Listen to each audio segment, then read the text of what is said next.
ছানা দিয়ে মিষ্টি রেসিপিটি বাড়িতে অবশ্যই একবার ট্রাই করে দেখতে পারেন। খুব সহজে আপনারাও বানিয়ে নিতে পারবেন। নমস্কার, অন্বেষা ঘোড়াই কুকিংয়ে আবার একটি নতুন স্বাদের ভিডিও নিয়ে হাজির হয়েছি। আশা করছি এই ভিডিওটি আপনাদের খুবই ভালো লাগবে, তাই অনুরোধ রইল পুরো ভিডিওটি দেখার জন্য। তো চলুন তাহলে ভিডিওটা শুরু করা যাক। প্রথমে একটা পেতলের থালা নিয়েছি, থালার উপর আমি জল ঝরানো 500 গ্রাম ছানা দিয়েছি।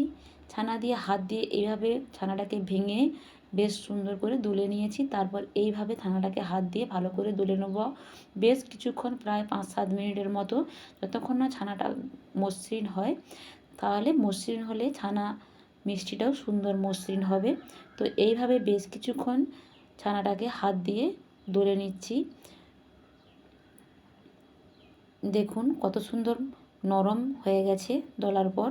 এবার আমি গ্যাসে একটা কড়াই বসিয়ে দিয়ে ছানাটা আমি দিয়ে দিলাম।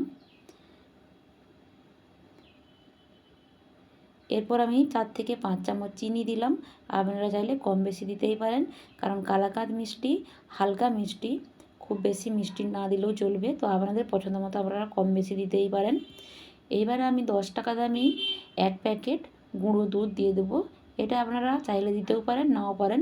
এটা দিলে স্বাদটা আরও সুন্দর হয়।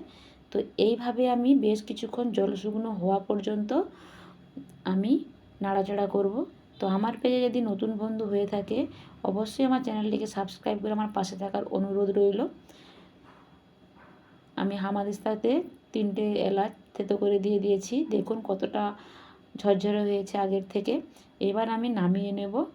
থালাতে আমি ঘি ব্রাশ করে রেখেছিলাম, একটা প্যাচুলার সাহায্যে নামিয়ে নিয়ে এটাকে সেট করে নিচ্ছি থালায়। সেট করার পর আমি 1 ঘন্টা এটা ঠান্ডা হতে দেব।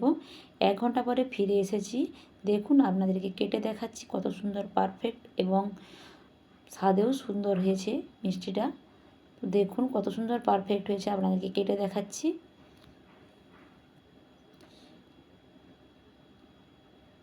আমার এই রেসিপিটি যদি আপনারা বাড়িতে ট্রাই করে থাকেন অবশ্যই কমেন্ট বক্সে জানাতে ভুলবেন না।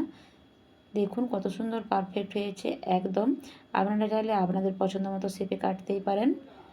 তো আমার রেসিপিটি ভালো লেগে থাকলে একটা লাইক, একটা কমেন্ট তো আশা করা যেতেই পারে। নতুন বন্ধু হলে সাবস্ক্রাইব করে পাশে থাকবেন। এরকম নিত্য নতুন বিভিন্ন ধরনের ভিডিও আপনাদের সামনে এসে প্রেজেন্ট করব।